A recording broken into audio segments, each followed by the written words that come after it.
On the left, Crystal Ball is back with us, and on the right, Representative Phil Rose back also, and also Mr. Bo Dietl, founder of Bo Dietl & Associates. Bo, you're sitting over there very quietly, very nicely listening to all this.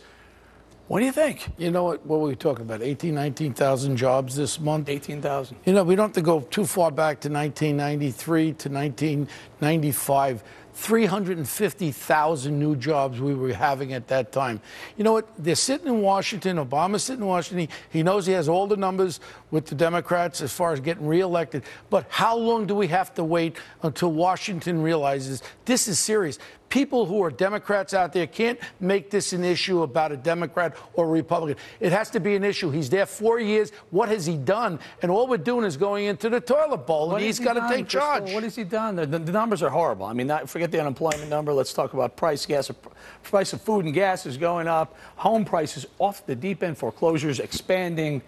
What's going right? And you know what? I completely agree that we haven't focused enough on unemployment, because all that we have talked about since the midterm elections is the deficit. And not only should you not be, I agree, you shouldn't be raising taxes during a recession. You also should be not making dramatic spending cuts. Crystal, why you should not be making dramatic spending cuts in a recession. By the way, our problem is not our current year spending. Our problem is our trajectory. Dramatic, austere, current year budget cuts do virtually nothing to change that trajectory. Crystal, I went back and looked at this. I looked at year-over-year spending, full government outlays, FYONET, if I'm not mistaken, is the right term for that.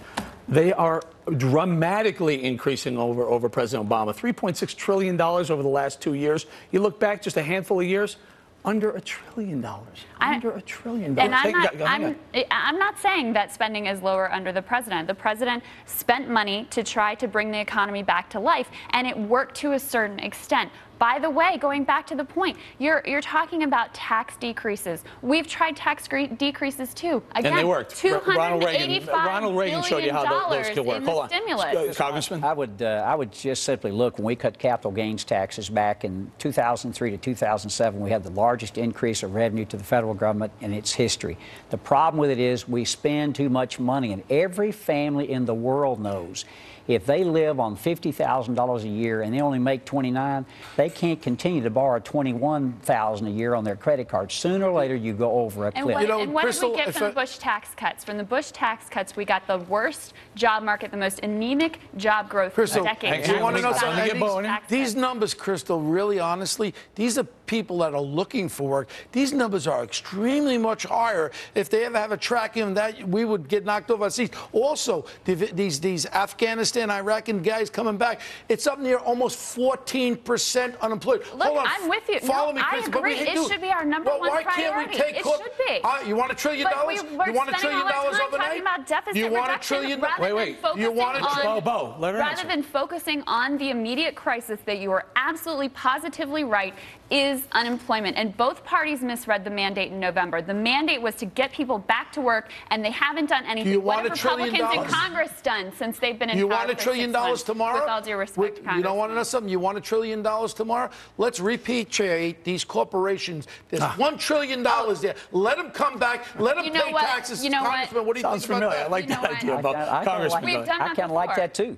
And you know, we're talking about deficits, and the president did some verbiage last week, as all politicians do. Great article in the Washington Post last Friday by Krauthammer, and he says, you know, we can do away with the write-offs on corporate jets. You'll have to go back 5,000 years to make up the deficit of 1 year. Right. Or if you take all the big oil companies away from them, it's just going to make the oil prices go. But let's say you do that, and you do the corporate jet thing. Guess what happens? You don't take care of the deficit in February of this year for 50 years. Absolutely. We're talking $3 billion. We have a $1.5 trillion shortfall. Look, we're taking in $2.5 trillion in revenues and in royalties and fees. That's plenty. That's way more than we've ever taken in before. The problem is that spending side. Charles Krauthammer had another column in which he said that our tax revenue, our revenue as a percentage of GDP has been about 15%, which is at its lowest ebb for 60 years, and that we could afford to raise it a few percentage points. I don't remember that. I can't remember that article. We're going to have to leave it there. Coming up, Fast and Furious scandal is growing.